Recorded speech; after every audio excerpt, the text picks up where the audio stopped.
আসসালামু আলাইকুম ওয়া রাহমাতুল্লাহি ওয়া বারাকাতুহু। প্রিয় প্রতিকার চ্যানেলের বন্ধুরা, আশা করি আল্লাহ পাকের অশেষ মেহেরবানিতে আপনারা সকলেই ভালো আছেন। ইসলামের দৃষ্টিতে সেক্স মানব জীবনের লক্ষ্যই উন্নতি ও প্রগতি। এ উদ্দেশ্য কখনো বলগাহীনভাবে কামনা চরিতার্থের মাধ্যমে লাভ করা যায় না। স্মরণ রাখতে হবে যে ইসলাম প্রবৃত্তির দাসে পরিণত হওয়া পছন্দ করে না। যদি প্রত্যেকেই তার কামনা বাসনার দাসে পরিণত হয়, তাহলে মানব জীবন ভুল পথে পরিচালিত হতে বাধ্য। যে ব্যক্তি সবসময় তার দৈহিক কামনা চরিতার্থ করতে লিপ্ত থাকে, তার জীবনী শক্তি অতি দ্রুত ক্ষয়প্রাপ্ত হয়। এরূপ প্রবৃত্তির অনুচরদের দ্বারা সমাজ জীবনের কোনো মহৎ কাজ সম্ভব নয়। বলগাহীন ভোগবিলাসের মাধ্যমে কোনো ব্যক্তি যাতে তার নিজের, অপরের, তার পরিবারের বা তার সমাজের কোনো ক্ষতিসাধন বা বিপর্যয় ঘটাতে না পারে, তার জন্যই ইসলামের রীতিনীতি রচিত হয়েছে। এ সকল রীতিনীতি পালন সাপেক্ষে জীবনের সকল সুখ স্বাচ্ছন্দ্য ভোগ করার পূর্ণ অধিকার মুসলিমদের রয়েছে। প্রকৃতপক্ষে ইসলাম সকলকে পূর্ণভাবে জীবনকে ভোগ করার আহ্বান জানায়। ইসলাম মানুষের বৈধ যৌন স্পৃহাকে স্বাভাবিক বলে স্বীকার করে নেয়। আনাস রাদিয়াল্লাহু আনহু থেকে বর্ণিত, রাসূল সাল্লাল্লাহু আলাইহি সাল্লাম আমাদেরকে বিয়ে করতে নির্দেশ দিতেন আর অবিবাহিত নিঃসঙ্গ জীবনযাপন করা থেকে খুব কড়া ভাষায় নিষেধ করতেন। রাসূল সাল্লাল্লাহু আলাইহি সাল্লাম আরও বলেছেন, কুমারিত্ব ও অবিবাহিত নিঃসঙ্গ জীবনযাপনের কোনো প্রথা ইসলামের মধ্যে নেই। রাসূল সাল্লাল্লাহু আলাইহি সাল্লাম আর এক হাদিসে উল্লেখ করেছেন, মানুষ তার স্ত্রী সহবাসের জন্য আল্লাহর সন্তুষ্টি ও পুরস্কার লাভ করে। একজন সাহাবী বিস্ময় প্রকাশ করে রাসূল সাল্লাল্লাহু আলাইহি সাল্লামকে জিজ্ঞাসা করলেন, কোন লোক স্ত্রী সহবাস করার জন্য পুরস্কার পাবে? এ কেমন কথা? উত্তরে রাসূল সাল্লাল্লাহু আলাইহি সাল্লাম বললেন, তুমি কি বুঝতে পারছ না যে যদি সে এরূপ না করে নিষিদ্ধভাবে এই কাজে লিপ্ত হতো, তাহলে সে গুনাহের কাজ করত? সুতরাং যদি সে আইন অনুযায়ী স্ত্রী সহবাস করে, তাহলে সে পুরস্কার পাবে। এ কারণেই ইসলামের বিধান মতে যৌন প্রবৃত্তি দমনের কোনো প্রশ্নই ওঠে না। যদি যুব সম্প্রদায়ের মধ্যে যৌন স্পৃহার উন্মেষ হয়, তাহলে তাতে দোষণীয় কিছু নেই এবং তাদের পক্ষে এরূপ স্পৃহাকে কদর্য বা অন্যায় কিছু মনে করারও কারণ নেই। ইসলাম যা চায় তা হচ্ছে এই যে যুব সম্প্রদায়ের উচিত তাদের স্পৃহাকে তাদের নিয়ন্ত্রণে রাখা এবং উপযুক্ত সময় ও পরিবেশ না আসা পর্যন্ত যৌনকার্য হতে বিরত থাকা। এরূপ বিরতির অর্থ দমন নয়। যারা যৌন বিজ্ঞানী ফ্রয়েডের মতামতকে গুরুত্ব দেন, তারা নিশ্চয়ই জানেন যে তিনিও বলেছেন যে যৌনকার্য হতে নিবৃত্তি ও যৌন স্পৃহা দমন এক কথা নয়। যৌন প্রবৃত্তি দমন করলে স্নায়ুর উপর অস্বাভাবিক চাপ সৃষ্টি হয় এবং তার ফলে নানাবিধ মানসিক পীড়ার উৎপত্তি ঘটে।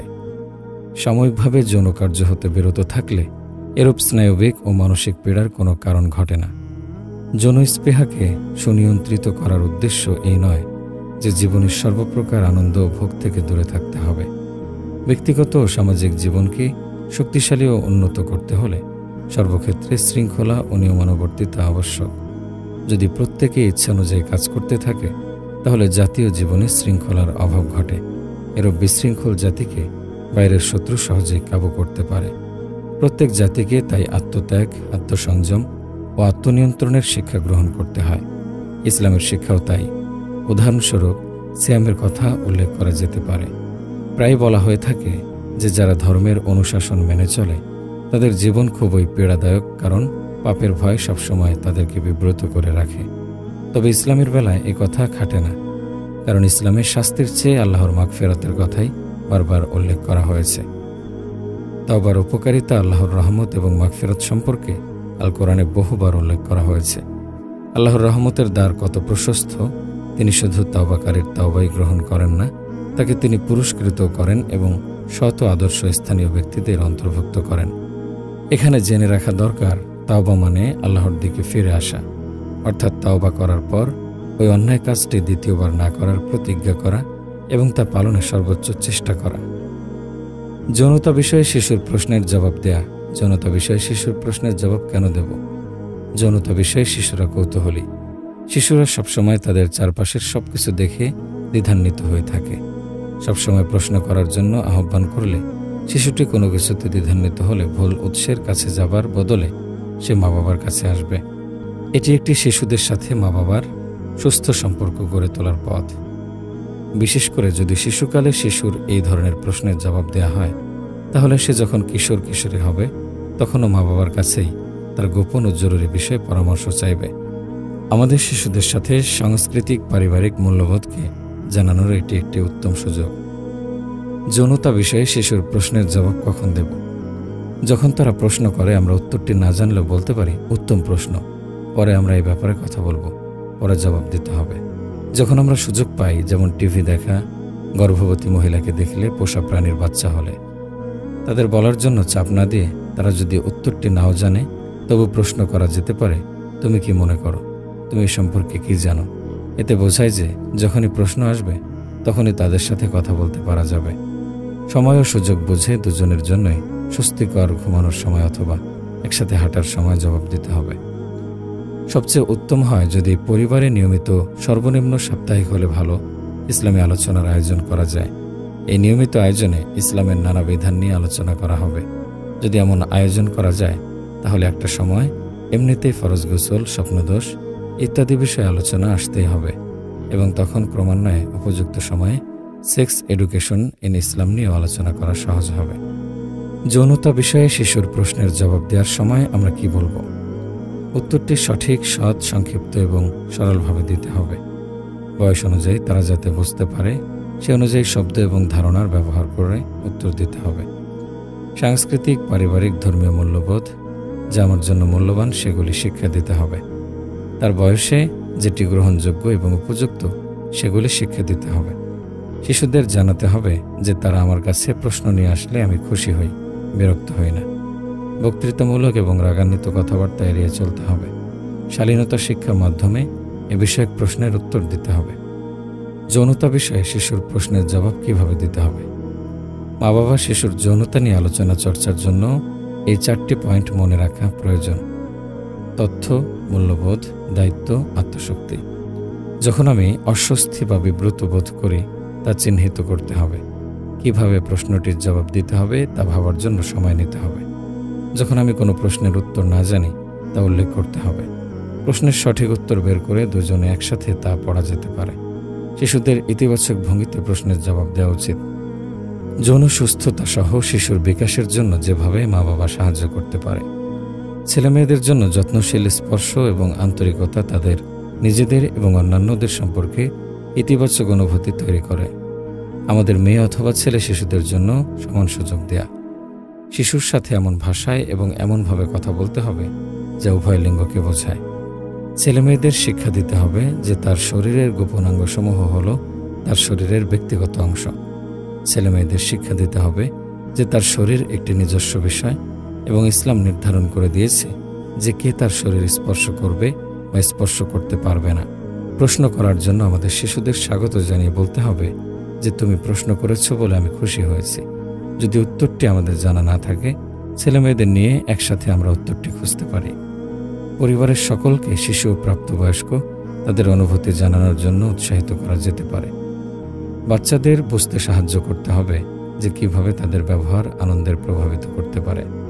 বাচ্চাদের তার বয়স এবং বিকাশ অনুযায়ী সীমা নির্ধারণ করতে ও উপযুক্ত আচরণ সম্পর্কে শিখতে সাহায্য করতে হবে। কোনটি উপযুক্ত আচরণ এবং কোনটি উপযুক্ত আচরণ নয় তা বাচ্চাদের সরাসরি ও স্পষ্ট করে বলা যাতে তারা অপরাধবোধে না ভোগে বা লজ্জা না পায়। আমাদের শিশুদের জন্য ইতিবাচক আদর্শ ভূমিকা পালনকারী হতে হবে। বাবা মায়ের জন্য আরও কিছু টিপস। যখনই আমার চোখের বাইরে আমার শিশুটি খেলতে শিখে তখন থেকেই তার প্রকৃত ভালো মন্দ শুরু হয়। বাচ্চাকে শুধু এই বলা ঠিক না যে তার শুধু না বলার অধিকার আছে। বাচ্চাদের অধিকারকেও শ্রদ্ধা করতে হবে। বাচ্চাকে জোর করে চুমু, সুরসুরি দেয়া, কোনো অপছন্দনীয় ভাষা বা প্রাপ্তবয়স্কের সাথে সময় কাটাতে দেওয়া যাবে না। বাচ্চার কারণবিহীন প্রতিক্রিয়া বুঝতে চেষ্টা করতে হবে। যেমন, আমি আমার প্রাইভেট শিক্ষককে পছন্দ করি না। হয়তো কথাটি একটি গুরুত্বপূর্ণ সংকেত বহন করে, সেটি গুরুত্ব সহকারে শুনতে হবে। জরুরি পরিস্থিতিতে খাপ খাওয়ানোর জন্য বাচ্চার সাথে কি হবে খেলা যেতে পারে। যদি তুমি একা থাকো তাহলে কি হবে? যদি তুমি তোমার জুতাটি স্কুলে হারিয়ে ফেলো এবং বাইরে বৃষ্টি পড়তে থাকে কি হবে? কেউ যদি তার গোপনাঙ্গ স্পর্শ করতে বলে তাহলে কি হবে, ইত্যাদি। বাচ্চাকে বলতে হবে যে কোনো প্রাপ্তবয়স্ক কেউ শিশুকে কোনো বিষয়ে গোপন রাখতে বললে তা যেন সে না করে তার বাবা মাকে বলে। স্বস্তিকরভাবে যৌন নির্যাতন কথাটি বর্ণনা করতে হবে। যেমন, তোমার ব্যক্তিগত স্থানে স্পর্শ করলে। অন্যান্য উদাহরণ ব্যবহার করা যেতে পারে, যেমন তোমাকে চুম্বন করলে বা জড়িয়ে ধরলে এবং তোমার কাপড় খুলে ফেলতে বললে ইত্যাদি। বাচ্চা নির্যাতনের কথা বললে আবেগকে নিয়ন্ত্রণ করে ধীরে ধীরে বিস্তারিত জানার জন্য চেষ্টা করতে হবে। বলা যেতে পারে, আমি খুশি হয়েছি যে তুমি সেটা আমাকে জানিয়েছ এবং এতে তোমার কোনো দোষ নেই। যৌন হয়রানি থেকে সতর্কতা। অনেক বাচ্চাকেই সেক্সুয়াল অ্যাবুস করা হয়ে থাকে বড়দের দ্বারা, যেমন বাবার বন্ধু, চাচা, মামা, খালু, প্রাইভেট শিক্ষক, আরবি শিক্ষক, বেবিসিটার ইত্যাদি। কিন্তু বাচ্চারা অনেক সময়ই তা মা বাবার কাছে বলে না বা বলতে ভুলে যায়। তাই এই বিষয়ে প্রতিটি মা বাবাকে সতর্ক থাকা উচিত। দুটি সত্য ঘটনা শিক্ষণীয় হিসেবে তুলে ধরা যাক। ঘটনা 1। ঘটনার সত্য মিথ্যা জানি না। একদিন টরন্টো সান পত্রিকায় পরিচিত এক মুরব্বীর ছবিসহ নিউজ ছাপা হয়েছে। নিউজের বিষয়বস্তু চাইল্ড অ্যাবুস। মুরব্বীর বয়স 70-এর কাছাকাছি এবং অবসরপ্রাপ্ত। তিনি এই অবসর সময়ে বাচ্চাদেরকে বিভিন্ন বাসায় বাসায় আরবি পড়ান। যা হোক, হয়তো কোনো বাচ্চাকে নিয়ে দুর্ঘটনা একদিন ঘটে গেছে। অবাক হওয়ার কিছু নেই, এই ধরনের ঘটনা অনেকেই ঘটে থাকে, কিন্তু আমরা তা জানি না। তাই এই বিষয়ে বাবা মাকে সচেতন থাকতে হবে। ঘটনা 2। এই ঘটনাটি আরও হৃদয় বিদারক। বাচ্চাটির মা বাবা দুজনেই হয়তো চাকরি করেন, তাই বাচ্চাকে পরিচিত এক ভাবির বাসায় নিয়মিত দিয়ে যান বেবিসিটিংয়ের জন্য। ভাবি কোনো একদিন বাচ্চাটিকে তার হাজব্যান্ডের কাছে রেখে দোকানে গিয়েছেন কিছু আনার জন্যে। ওই দিন বাসায় আর কেউই ছিল না এবং ইবলিস শয়তানের প্ররোচনায় দুর্ঘটনা তখনই ঘটে গেছে। ভাবির হাজব্যান্ড তার অনুপস্থিতিতে বাচ্চাটিকে রেপ করেছে এবং অতিরিক্ত ব্লিডিং হওয়াতে অবশেষে বাচ্চাটি মারা গেছে। ভয়ের কিছু নেই, হয়তো এই ধরনের ঘটনা বিরল। সব বেবিসিটারকেও সন্দেহ করা ঠিক নয়, তবে সতর্ক থাকা ভালো। পর্নোগ্রাফি থেকে দূরে রাখার বিষয়ে কতিপয় পদক্ষেপ। সব যুগেই পর্নোগ্রাফি এক অভিশাপ ছিল, তবে ইন্টারনেটের কারণে এটার সহজলভ্যতা অনেক বেশি হওয়ায় এ বিষয়ে আমাদের অধিক সচেতনতা দরকার। এ অভিশাপ সকলের জন্য। যারা এটাতে আসক্ত হয়েছে তারাই মানসিক এবং শারীরিকভাবে ক্ষতিগ্রস্ত হচ্ছে এবং সমাজও কোনো না কোনোভাবে ক্ষতিগ্রস্ত হয়েছে। বিশেষ করে যুব সমাজ আজ ধ্বংসের মুখে। আমাদের সন্তানেরা তাদের ব্যক্তিগত হেফাজতে পর্নোগ্রাফি পোস্টার বা ম্যাগাজিন রাখতে পারে।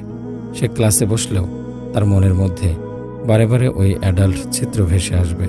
আবার দেখা যাচ্ছে ইন্টারনেটে ইমেল বা অন্য কোনো কাজ করতে থাকলে মনিটরের আশেপাশে দিয়ে অ্যাডাল্ট ছবিযুক্ত বিজ্ঞাপন চলে আসে, যা আমাদের সন্তানদের মনের মধ্যে প্রভাব ফেলে। এই পর্নোগ্রাফির এডিকশন মাদকাসক্তির মতোই, কোনো কোনো ক্ষেত্রে তার চেয়েও বেশি। এখন এর প্রতিকার কি? ইন্টারনেটের প্রতিকার খুব সহজ। ইন্টারনেট সার্ভিস প্রোভাইডাররা সাধারণ ভাইরাস প্রোটেকশনের সাথে সাথে অ্যাডাল্ট প্রোটেকশন সার্ভিসও দিয়ে থাকে। এই সার্ভিসের জন্য তাদের টেকনিক্যাল ডিপার্টমেন্টের সাথে কথা বলতে হবে। তারা ভাইরাস গার্ডের সাথে সাথে পর্নোগ্রাফি প্রোটেকশনও দিয়ে দেবে। তারপর থেকে কেউ চাইলেও পর্নোগ্রাফি ব্রাউজ করতে পারবে না।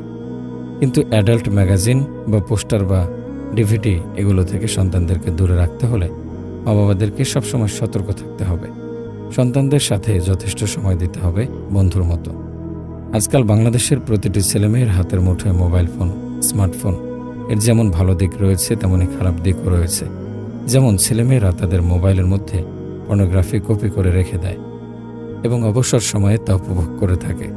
এই দৃশ্য আজ বাংলাদেশের গ্রামে গঞ্জে পৌঁছে গেছে। অনেক দোকানে পর্নোগ্রাফির কপি বিক্রি করে এবং উঠতি বয়সের ছেলেরা তা নিজেদের মোবাইলে সেভ করে নিয়ে একে অপরের সাথে শেয়ার করে এবং আনন্দ উপভোগ করে। এভাবেই উঠতি বয়সের ছেলেগুলো দিন দিন মানসিকভাবে অসুস্থ হয়ে যায়।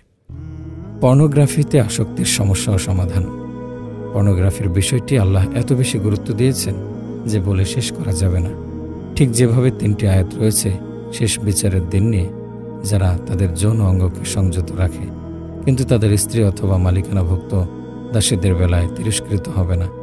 অতএব এদের ছাড়া অন্যকে কামনা করে তারাই সীমা লঙ্ঘনকারী। শয়তানের প্ররোচনায় পড়ে বড়রাও অনেক সময় এগুলো দেখে থাকে। হয়তো মাঝে মধ্যে কারো কারো এ নিয়ে অনুশোচনা হয়, কিন্তু আবারও ফিরে যায় এসবে, বিশেষ করে যখন সে একা একা থাকে। কেউ হয়তো ভাবছে, অন্তত আমি তো আর কারো ক্ষতি করছি না, অন্য কাউকে দেখাচ্ছি না, নিজেই দেখছি, এটুকু ঠিকই আছে। কিন্তু আমরা কি জানি ভিতরে ভিতরে আমাদের আত্মা নিঃশেষ হয়ে যাচ্ছে। আমাদের ভিতরে আর আত্মার কিছু বাকি নেই। আমাদের সালাত হয়ে গেছে অন্তঃসার শূন্য। সে সময়ে আমি একটু চোখের পানি ফেলতে পারবো না, কেননা আমার হৃদয়ে আল্লাহর ভয় এতটাই কমে গেছে। কারণ হলো সেসব নোংরামি যা আমরা দেখে আসছি এতদিন ধরে, তারই ফল এগুলো আমাদেরকে পরিণত করছে মানুষরূপে পশু হিসেবে, যার ফলে আমি এখন আর স্বাভাবিকভাবে তাকাতেও পারি না। যখন একজন নারী আমার পাশ দিয়ে যায়, আমি যেন দেখি একটি মাংসপিণ্ড হেঁটে যাচ্ছে। সারাক্ষণ আমি হাঁ করে তাকিয়ে থাকি, চোখ নামিয়ে ফেলতে আমার রীতিমতো কষ্ট হয়। যখন আমি শপিং মলে কিংবা ইউনিভার্সিটির ক্যাম্পাসে অথবা কর্মক্ষেত্রে নয়তো রাস্তা দিয়ে হাঁটছি, আমি পারছি না নিজেকে সংযত রাখতে। এমন একটা সুযোগও আমি হাতছাড়া করি না, যা দিয়ে আমার অন্তরটা কলুষিত হয়। আমি পরিপূর্ণভাবে একজন আসক্ত ব্যক্তি, তারপরও আমি আর সালাতে মন আনবো কীভাবে? কোন দুনিয়ায় আছি আমরা, কোন দুনিয়ায় বাস করছি? এই সমস্যা শুধু ভাইদের নয়, এই সমস্যা রয়েছে অনেক বোনেরও। এটা একটা অত্যন্ত দুঃখজনক বাস্তবতা। এটা সেই যুদ্ধ যেটা আমাদের অন্তরকে ধ্বংস করে দিচ্ছে। এই জিনিস আমাদের ঘর পর্যন্ত প্রবেশের পথ করে নিচ্ছে, রাস্তা বানিয়ে নিচ্ছে। আমিও চাই আমার সন্তানদেরকে এসবের হাত থেকে যতদূর সম্ভব বাঁচাতে। যখন আমার সন্তান স্কুলে যায়, তখন তার সহপাঠী কোনো মোবাইল ডিভাইসে ওইসব নিয়ে এসে তার সবাইকে দেখায়। এটা খুবই বাস্তব একটা চিত্র, মোটেও কাল্পনিক কিছু নয়। এগুলো থেকে পালানোর কোনো পথ নেই, এগুলো সব জায়গায় সবখানে। আর আমাদের বেলায় কি হয়? আমরা হয়তো কম্পিউটারে ইন্টারনেটে একটা ভিডিও দেখছি, হঠাৎ মনিটরের পাশ দিয়ে একটা বাজে জিনিস চলে আসে, তা দেখে হয়তো কেউ ক্লিক করে বসেন, শেষ পর্যন্ত গিয়ে ওই জঘন্য কিছু একটা দেখে ফেলেন।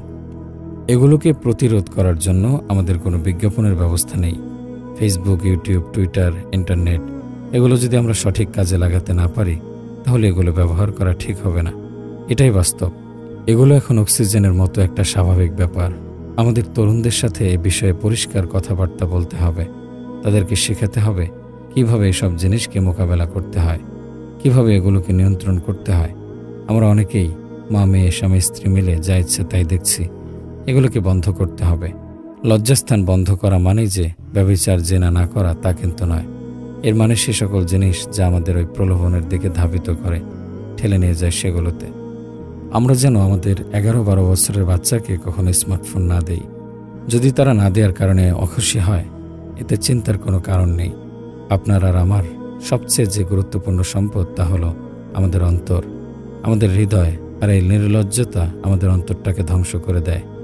সবচেয়ে মূল্যবান যে জিনিসটি আমাকে সুরক্ষিত রাখতে হবে তা হলো আমাদের ঈমান। আমার সালাত কি যথেষ্ট গুরুত্বপূর্ণ আমার কাছে, নাকি আমি এভাবেই চলতে থাকব আর ভান করব? আমাকে শিখতে হবে কিভাবে আমার প্রতিক্রিয়াটি সঠিক হবে। আর সঠিক প্রতিক্রিয়া তখনই আসবে যখন আমরা সালাত কায়েমকারীদের অন্তর্ভুক্ত হব।